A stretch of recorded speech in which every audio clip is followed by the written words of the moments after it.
I've had so much brisket over the last 5 days. You just have no idea.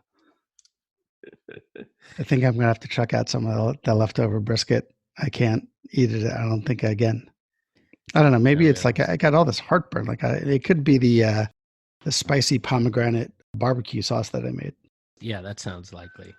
There was just an article that meat is okay. Did you see that one? Yeah. I always felt meat was okay. Good morning. Good morning. Hey, Jeet. This is Jeet. Oh, the chickens are always good candidates at this point. You know what they do now? Did I tell you that now Sadie, our 6-year-old, is now she's deathly afraid of the chickens now, and because they'll chase her and peck her. They've turned. They've had enough. Kind of like the turkeys, who survived the helicopter drop on WKRP, where now they are advancing on the humans. Exactly. Yeah. Yeah. So and they go after Reagan too. They go after Reagan. So their days are numbered at this point. There's going to be some good chicken eating pretty soon. Yeah. Just start walking around with a cleaver and they'll keep their distance. It's like chickens are the only animal where you can have your pet and eat them too. Remember when my daughter was 4 and we were having, dinner, and she's like, isn't it funny that there's a food called chicken and an animal called chicken? Yeah. And Tamara and I were like, yeah, that's so weird. I don't understand. What a coincidence. Welcome to the Modern Digital Enterprise, formerly Device Squad, the digital transformation podcast from Anexinet, part of the Anexinet Podcast Network. As a leading technology consultancy and reseller, Anexinet helps clients provide a complete digital experience for customers, employees, and end users. We accomplish this through our holistic approach, which encompasses all aspects of today's digital journey, end-to-end. Anexinet partners with top technology vendors like HPE to offer products and services that enhance the digital experience across customer engagement, enterprise mobility, cloud and hybrid IT, and analytics. Because great digital experiences rely on the smooth operation of all interconnected elements. From strategy through execution, we deliver custom multi-channel applications, including web, mobile, chat, and voice. With self-service apps for customer loyalty and enterprise apps that streamline internal processes, now you can reimagine legacy applications to propel your business forward. Anexinet also helps you embrace modern cloud and hybrid IT infrastructure to provide a seamless experience at every touchpoint, empowering you to recover quickly from disaster, scale to meet demand, and automate systems for perfect performance 24/7. And to maximize your competitive advantage, we ensure you always deliver the best experience possible by continuously honing your digital solutions through data-driven insights. So, how do you know if your business has what it takes to provide the complete digital experience? One that sets you apart, maintains competitive edge, and turns users into passionate fans? Simple. Just give us a call. Together, we can deepen engagement and make every digital experience remarkable. Today we've got who's now actually my co-host at this point. I think you're a regular co-host, senior mobile strategist Glenn Gruber. You all know his voice. Hey, Steve. And everyone out there in podcast land. And with us today, we're happy to have Jeet Shome, who is a VP at Citizens Bank.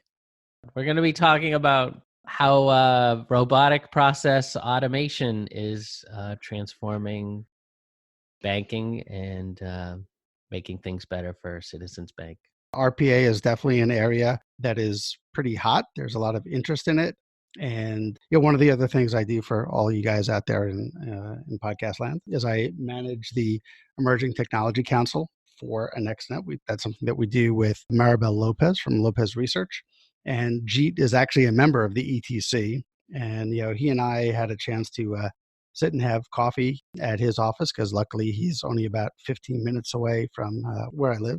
And he's done a lot with it, but I know in talking with other members that it's something that people are looking into, but they're not quite sure what it really is, what's it really good for. And there's just some open questions. And so I think that this will be good for those ETC members as well as anyone else who listens. Absolutely. So, G, why don't you go ahead and just tell us about your personal digital journey and how you wound up working for Citizens Bank? Sure. Thanks, Steve. My early career, as a technology manager, way early, I guess. Those days, we were the first to develop real-time billing for mobile phone customers. And then I started my own firm, consulting for larger companies in different phases of their technology transformation. Various industries, healthcare, banking, utilities. So super exciting to get that kind of exposure. Then, I moved along obviously with the industry trends, as you can imagine, one has to, right? From CRP and ERP or mobile and so on. And now mostly with RPA and emerging low-code BPM, agile, process mining, and AI/ML. So coming to my current work, I was previously with CVS since about 2014 and was selected to lead their RPA program before I came to Citizens Bank.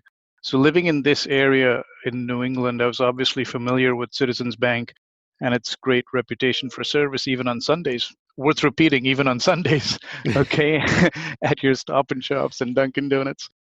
So I also admired them for, positioning themselves as, you see in the area as preferred bank for services like student loans and high interest CDs and so on. And then I met some people who worked at Citizens Bank, and I loved the passion they had for their work and, doing the best for customers in the community. So I was really excited to join them, and I'm glad I did.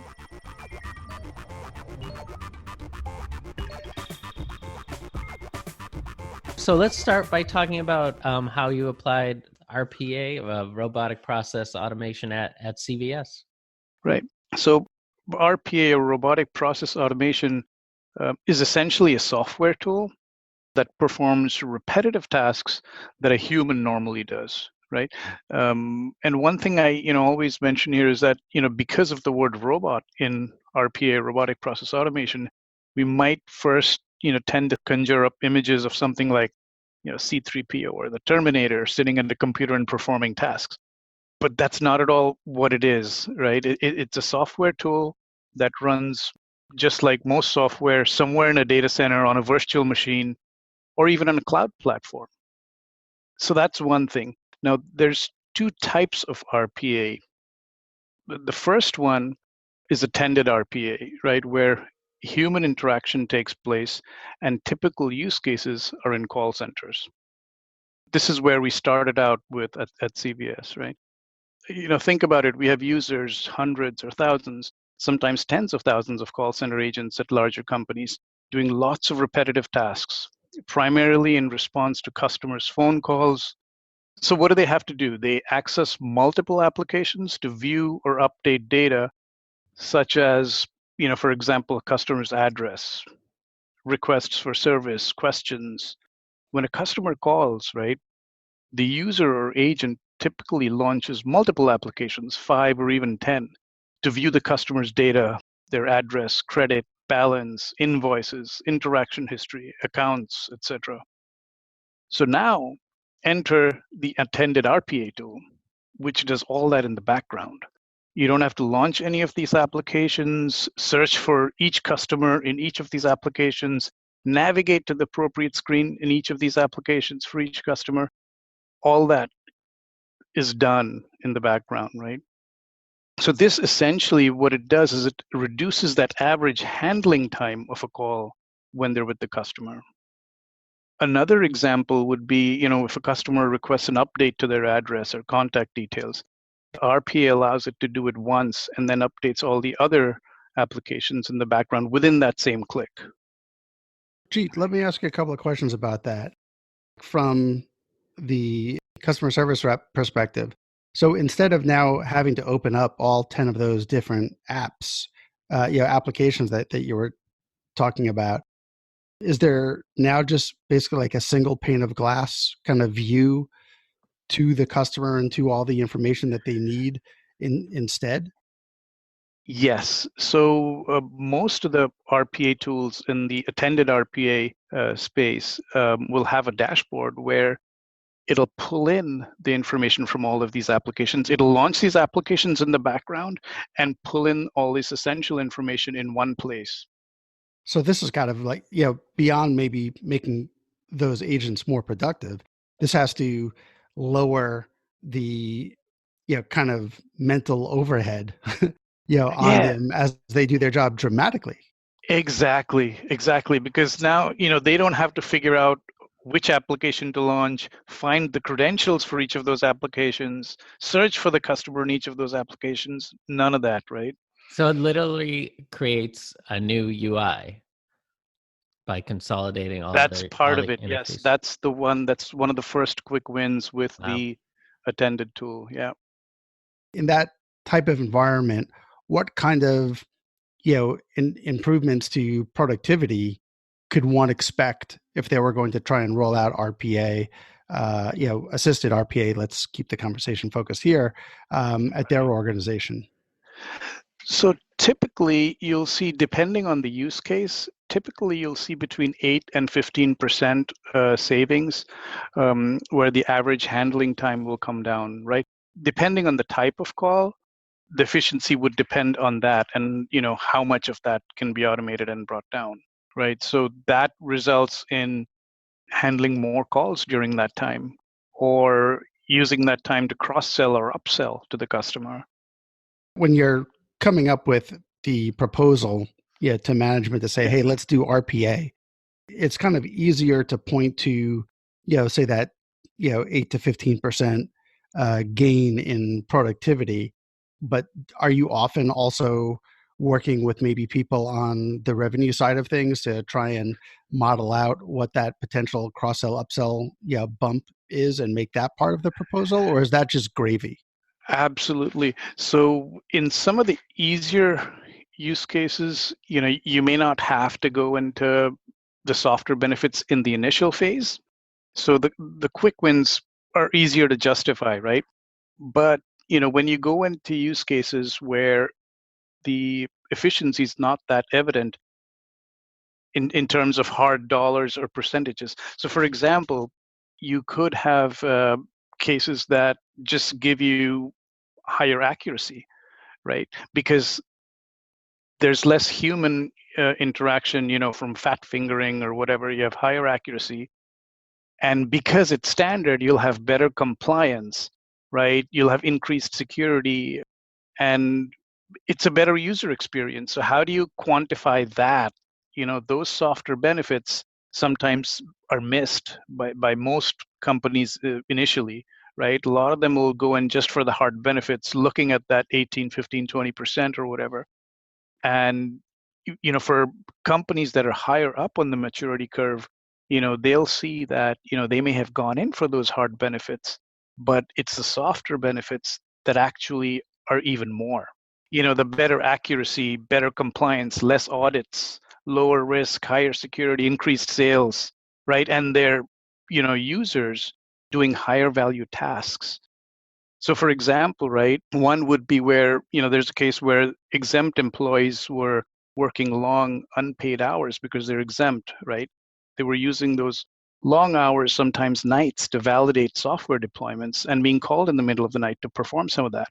Now the RPA is able to do most of that extra work, and the employees are able to work normal hours during doing more development instead of the unglamorous long off hours validation work.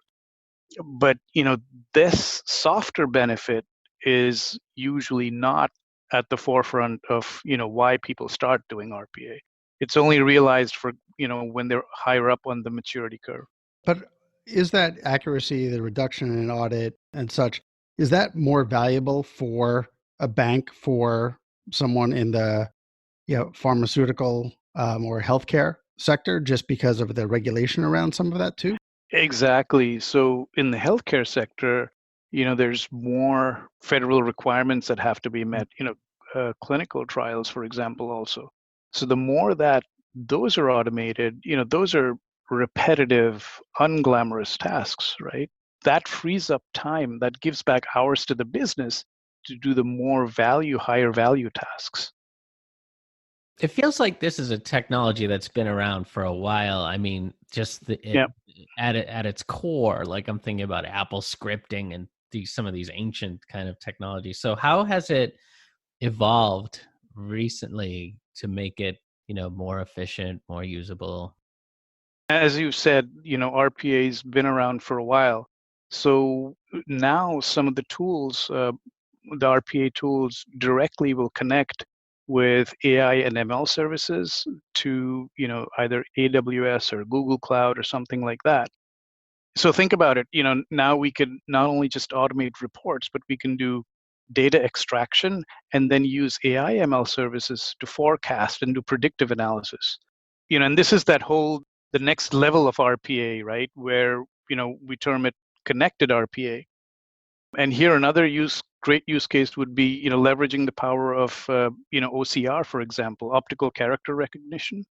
So, let's say large companies have documents that are scanned with an OCR tool and input into RPA for processing.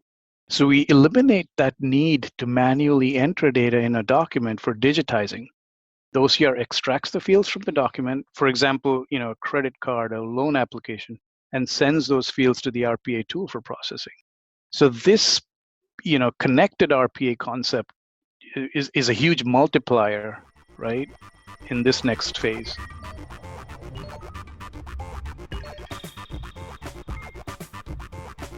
So we talked a little bit about assisted RPA and some of the use cases that it's good for. What about kind of the back office RPA? It would seem that there's probably different use cases around that. Maybe we can just talk about that for a few minutes. Yeah, exactly. So that's the unattended RPA. So this, as the name suggests, does not require human interaction. It's the more back office use cases. So for example, where a business processes data or forms for, credit card applications or customers signing up for services or opening an account. So these type of applications can now be processed without human interaction. The unattended RPA tool, it'll read the data from a file or even an application and then access relevant data in other third-party systems, for example, for credit verification or address verification or identity verification, and then process the applications and create accounts as the case may be, right? This eliminates that need to have humans review large volumes of standard forms and then for each one, look up the data in other applications and process the applications in a repetitive fashion. It even also seems to me, and you brought up the integration with machine learning and such. It seems to me that this can also help remove bias in approval of who gets a loan or who gets a credit card, because now it's just the computer using attributes that are applied to everyone without more objective, yes, yeah, and standard, yeah. So that seems to have some really good societal benefits as well as operational benefits. With that respect, is there any risk of bias when you introduce? You could have that in your training data or in your model. Bias could be introduced and sometimes is, but there are ways to mitigate that. And, that's where, we need to be more aware and make sure that those controls are there and those mitigants are there so that the bias doesn't creep in either from the data or from the model. Sure. But if you look at it from the end consumer point of view, the consumers get their things done a lot faster, where when, previously they'd have to wait for their application, somebody'd be processing it, there's a backlog and so on. But now this could just happen overnight or even in real time. Yeah, it's actually, this, just relatively recently, I signed up for the, sorry, it wasn't a Citizens Bank card, but it was the Amex Delta card because we wanted to go take a trip to Paris. So we figured to try and rack up some miles really quickly. And it was definitely where I think within minutes of me filling out the online application, I got a virtual card approved. A few days later, I got the physical card, but yeah, I was kind of like off and running. Yeah. The speed at which approvals can happen, is dramatic, which also helps, especially if people know about it. It gets you through the completion of those forms really quickly. And then you get that moment of, perhaps unexpected joy. I mean, in a few years, everyone, I guess, will begin to expect that kind of response. But They already that do. immediate gratification. Well, okay. It was a surprise to me. We're all pleasantly surprised. Yeah. But those are the types of things which I think are really great and help when you think about constructing, an experience for the customer, kind of really easy onboarding. Yeah, these are some of the tools that you may not think about, but are really valuable in that overall consumer experience. And it's competitive, right? So, like you said, if one bank does it, everybody else has to do it because then it becomes expected. Yeah, absolutely. The bar keeps getting raised. So beyond like the application, type of thing, like what are some other examples that you can maybe give some of our listeners, to think about? I think the more examples that we can provide, the better that maybe they're not in finance or they're not in healthcare, and they can start to see how this could be used. The best cases for attended, best and obvious wins are call centers. So for, companies starting out with attended, that would be, one of their easiest places to start. As far as attended, the use cases are obvious for, back office processing. There are a bunch of use cases in HR for onboarding employees. Do companies, in your experience or what you've heard from others, start with attended first and then move to unattended? Is there any, order in terms of, the growth and maturity? So that's a good question. It depends on the business, right? If the company has a business that has a lot of, call centers or call center agents, then attended would be the place to start. Whereas in finance or industries similar to that, there's more back office processing, right? So there, unattended would be a better place to start to get that win first.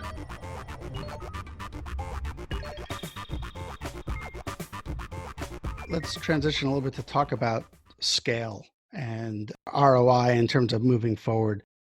It seems that, if you have a lot of call center agents or if you have a lot of repetitive processes, that RPA is awesome.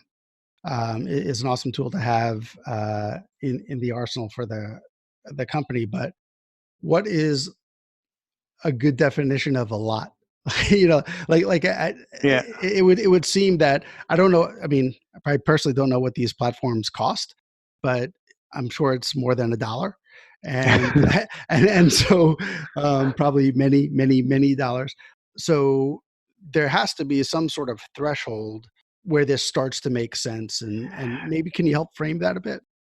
Exactly, sure. So when you first start, you're obviously looking at ROI to justify the investment in it. And that's where you would pick the simpler test cases or the simpler use cases with higher volume. That's where it's a lot easier to justify ROI and to get started with RPA. And then once you have that experience of how it works, what needs to be done, and then you go on to look for other use cases, then to figure out hard ROI, you're going to look at, okay, these are my license costs, hardware costs, development costs, maintenance, and so on, versus these are the hours I'm saving, and this is the volume. So normally that's how you would realize the ROA or calculate it. However, as you now have, once get into this and go on to subsequent use cases, as mentioned, what we're finding and what more and more companies are doing is, from their experience, seeing the other software benefits that usually aren't in those exact, these are the hours or this is the percentage I'm saving. So for example, let's say there's a sample case in, the finance or health industry, where we're looking at just a small sample of data, just because to get to analyze that sample, it's so labor intensive, either because of volume or because of that process of the number of people and hours it takes to gather and analyze the data. A lot of companies are just using small samples, right? But if we automate it, we're now able to go from that small 2% or 3% sample to 100% sample. So our decisions now can be much better, more reliable and accurate. So, when we're looking at ROI, these softer things also then come into the consideration. I was just listening to a webinar from 451 yesterday. About 40% of the effort of machine learning is the data preparation, and management of that. So you're saying that, there's always a lot of manipulation of that data, pulling out of systems, normalizing it, and so on. Data wrangling, I think some people call it. You're saying that RPA can actually play a meaningful role in reducing a lot of that effort, which I guess theoretically allows you to train your models faster and better and start to get more use of machine learning in the enterprise. That's one possible application, yes. Okay. Because if you can set a rule to say, this is the way to extract the data and this is the way to manipulate it and load it, and for large volumes you allow RPA to do it, then that could be a good starting point for your ML to do its processing. Wow, that's incredible. I just wanted to also introduce one other use case before we move on, which is in the monitoring of business systems, which I just read an article about. And it seems like RPA could really be used to monitor any software or to test any kind of software by using bots to simulate human interactions with the software to ensure that everything's working as it should. So Citizens Bank or CVS, did they also use RPA for those applications? Yep. So remember the example that I mentioned where you had exempt employees doing validation tasks of software. Either you have releases of software where colleagues then need to go out and validate it every time that happens, and that could be huge, right? The testing of and validating of changes. So once that's automated, it frees up this skilled labor force to do more development work and growth work rather than this off hours type of validation work. And that's the software, which is testing software, right? So it's software testing other software and automating that software that's testing the final software. Does that make sense? Yeah. Am I able to connect that? And is there it's any software reason... for software, right? Right, sure. Get the machines to check the machines. Exactly. But is there any way why that can't happen just continuously? I mean, would that be overkill, or is that a common practice? Well, the thing with RPA is that it needs to be stable and predictable. So as the underlying software or underlying configurations of the target that you're automating changes, so does the automation, right? So it comes to a point, is the underlying use case stable and predictable? In many ways, this is still a very structured process that we're automating. And kind of like if you even doing Excel macros or just any sort of scripting, if you change the path that you're going down, or if you have a dynamic process, that this type of automation is just not going to do really well for that. Correct. This stage, RPA is still where it needs to be predictable and stable and rules driven, right? We say if you can write the rules on a piece of paper, then it can be automated. But if it's ever changing, then it's not a good candidate. Right. So it actually makes it, I know robotic process automation sounds a lot sexier, but it really seems that repeatable process automation is really what it's about. Repeatable is key, yeah.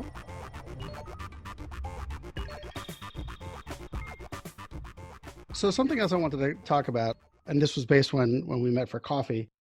I was kind of under the assumption that yes, there's all these different RPA platforms out there, and so for a given organization, I would probably want to choose one of those platforms and then be able to do both the assisted and unassisted RPA with that one platform because it's one license that I'm getting, and I can get scale out of that, and the resources who are customizing the processes, I can scale The that knowledge group, stays, yeah. right? But I think from what you told me that there's actually differences in how those systems maybe came up, and that if you want to go for best in class, you may choose product A for assisted and product B for unassisted, which seems unfortunate, but maybe you could elaborate. Right. Well, there's a couple of reasons for that. One is even if a tool offers both assisted and unassisted, the license costs are separate. So they'll have a model for assisted and a separate model for unassisted. One hand in your left pocket, one hand in your right pocket. Exactly, right. And they offer it that way probably because the industry starts with one and they don't want to pay for the whole package. And then when they go to the other one, they'll pay for that separately. And also, the architecture is different, the hardware is different, How so? configuration is different.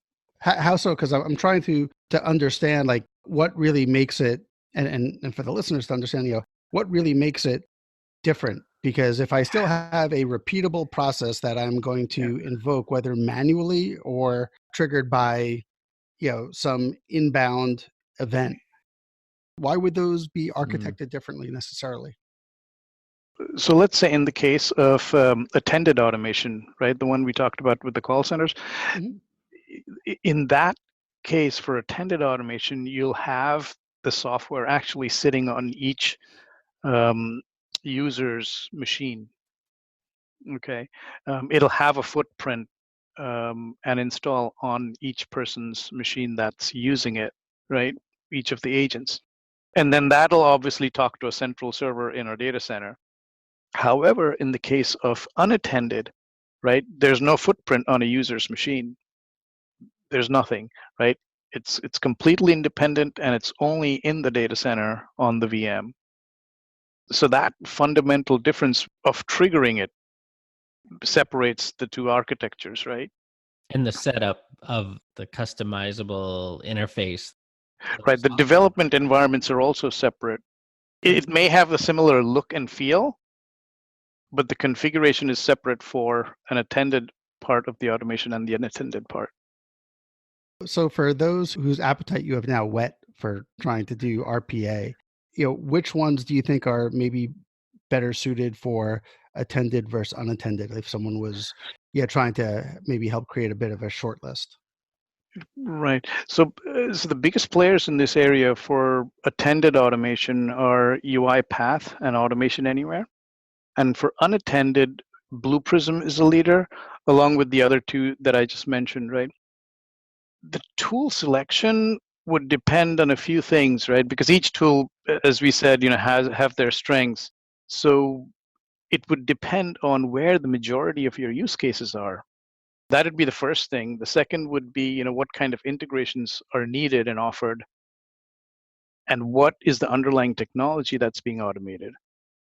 Those would go into, looking at each tool based on what the majority of your use cases are. And obviously, you'd look at the obvious things like enterprise-grade security, scalability, ease of configuration, and things like that. But most of these three tools have all of that at that level. There are other players that could be looked at, but these are the leaders.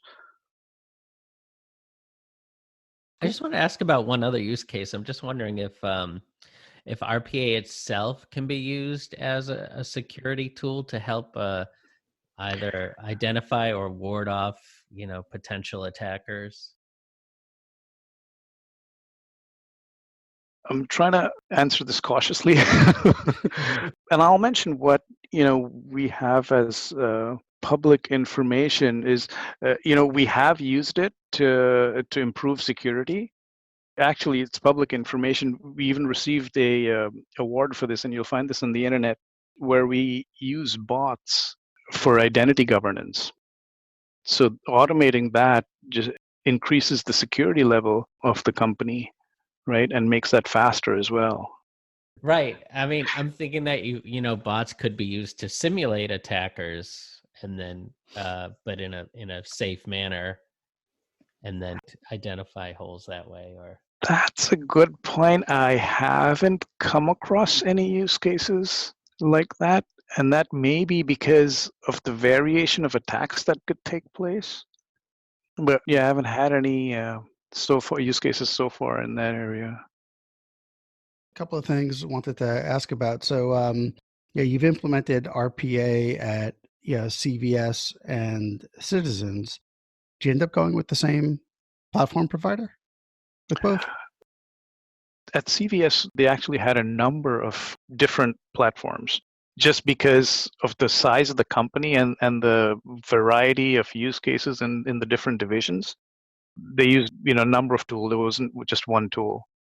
So then maybe from like a tips or takeaways for someone thinking about RPA at their company, maybe, if you could kind of break that down into just general best practices, but also with the platforms that you chose, were there any things that were either surprises, good or bad, that you kind of stumbled across or through during the implementation, like after the sales guys left?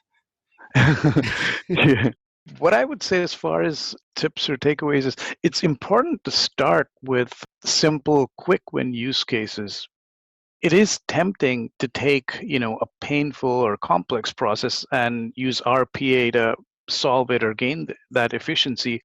But it's a better strategy to use a simple case to gain that experience and learn, and at the same time have that quick win and success. Starting small will, it allows us to build that road for more complex and bigger cases. This way, the application owners, business users, they become conversant with the concept of how bots access and automate processes. It's part of the learning and embracing process in the digital transformation. And then the more complex cases get done, smoothly on budget and on schedule. So, if there's one thing, I'd say that's the key. But if you start small, like I'm just trying to think of what I've seen with every other major software platform buy over the course of time. Yes, you may want to start small and build your experience, but when you're trying to sell the idea through to management to get the funding, to get the platform in place, do you have to still sell the bigger vision, or is the way that some of these platforms run their licensing in such a way that you could sort of buy what you need, not just on a user perspective, but maybe they're all on buy what you need. So usually the attended license are per user and the unattended ones are per bot, so you can scale up as you go along. Okay. The key in the beginning is to get something that's simple enough but high volume. So that simplicity gives you that easier learning curve, and the volume will give you that return. Gotcha.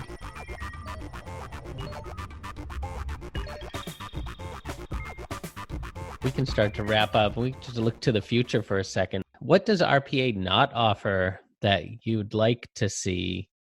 Alternately, what do you think is next for RPA? Where do you think it's going? How do you think it could be improved further? A couple of things, right? On the business or corporate end, it needs to be seen as, and the companies that are higher in the maturity curve get this, is that it's a part of the digital transformation toolkit. And to be aware of the softer benefits that we spoke about. So that's one part of it. And to avoid the temptation of just thinking of it as, saved labor, right? Or headcount saving. That's one part of it. On the technical side of it, I think more connectivity to an ecosystem of products, like we mentioned, to your OCR or AI ML products on the cloud, that just multiplies the power of it. So I think that's where, the growth in RPA is going to be, and, we'll see more benefits out of that. And obviously, as more and more companies do it, the usual skill level and maturity level and familiarization, momentum will just grow. How steep is the initial learning curve and the training curve for the basics of compiling this interactive interface? They're usually all .NET and C# based, but it does require you to have familiarity, and the more the better, in configuring the product, in learning how to program it to automate. So that is definitely something that needs to be learned. And all the the big players offer their own training and certifications and so on, which is, I'll admit, quite robust with all these three big players. But that's an essential part of it, right? Getting the skill level. And the best course, as always, is to have a core team of internal employees start that training early on, so that when you have the vendors or consulting partners doing it, your core team is involved. That way, their skill level grows with the implementations at the company. And that way the internal FTEs have that knowledge and can control the decisions made with the product, what use cases come in and so on. That's still a challenge, but as companies begin their journey, that gets smoothed out with that knowledge. Do you have any technology or business predictions? I'll predict that robots will not make humans obsolete. We will coexist in a beneficial manner like we always have. And maybe also to address concerns of folks who have some negative views of automations. I always say ATMs did not make tellers obsolete. There are in fact more and higher paid tellers today than ever before. VCRs and streaming movies didn't make movie theaters obsolete, right? Movie halls are more profitable than ever before. So to them I'll say we'll be fine, and we'll progress as we always have. That's good. That's a very optimistic outlook for this podcast. That's great. Is there anything that we didn't address that you'd like to just discuss before we wrap up? Probably want to say there are some things that may not be a good fit for RPA, and those need to be called out as well, to temper the hype, and not fall for that also.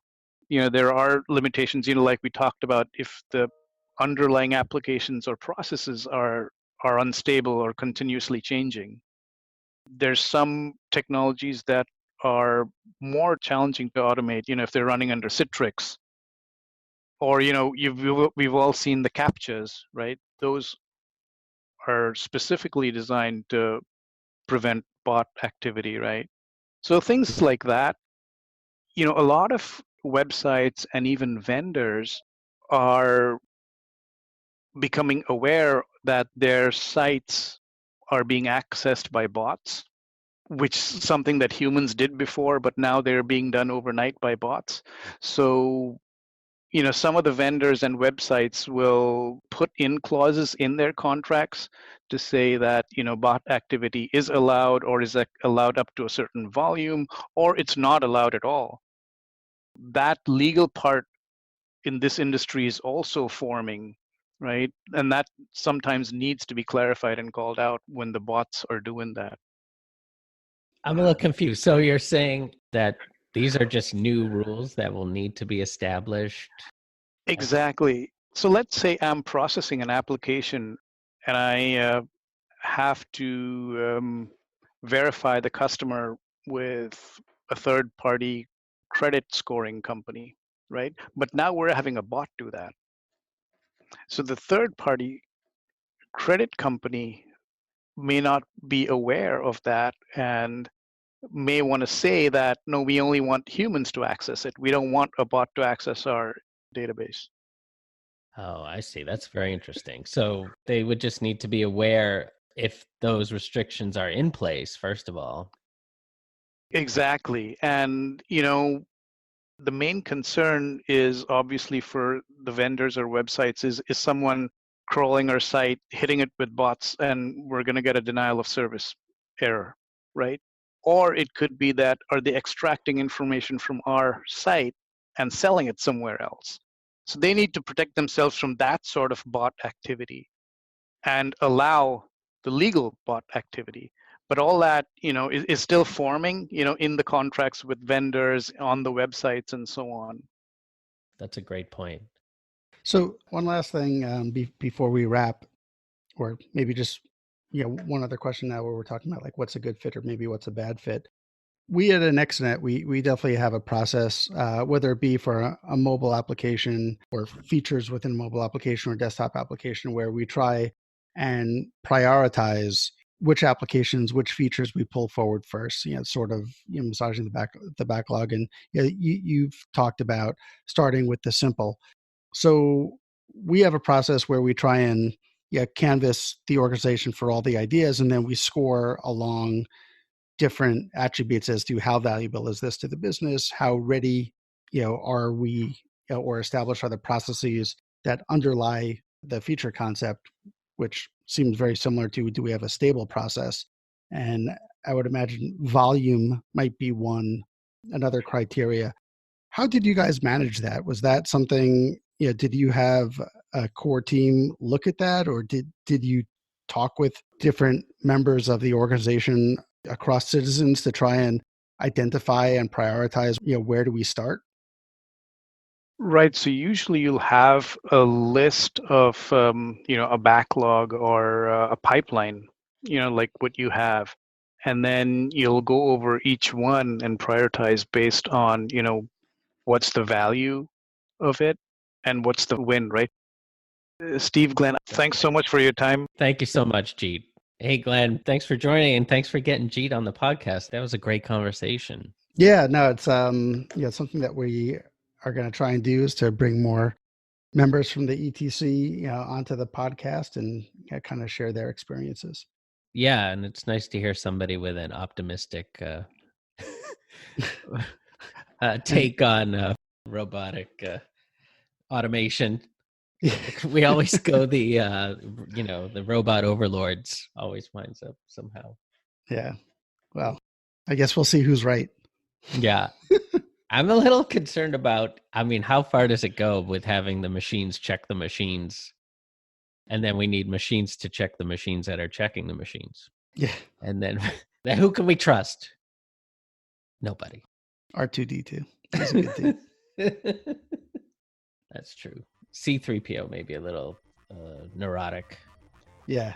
But he is the Zachary Smith of robots. I want nothing to do with him. Yeah. Another deep cut reference. For those of you old enough to get that one. All right. Thank you for tuning in to another episode of The Modern Digital Enterprise, formerly Device Squad, the digital transformation podcast from Anexinet. Take care. See you next time.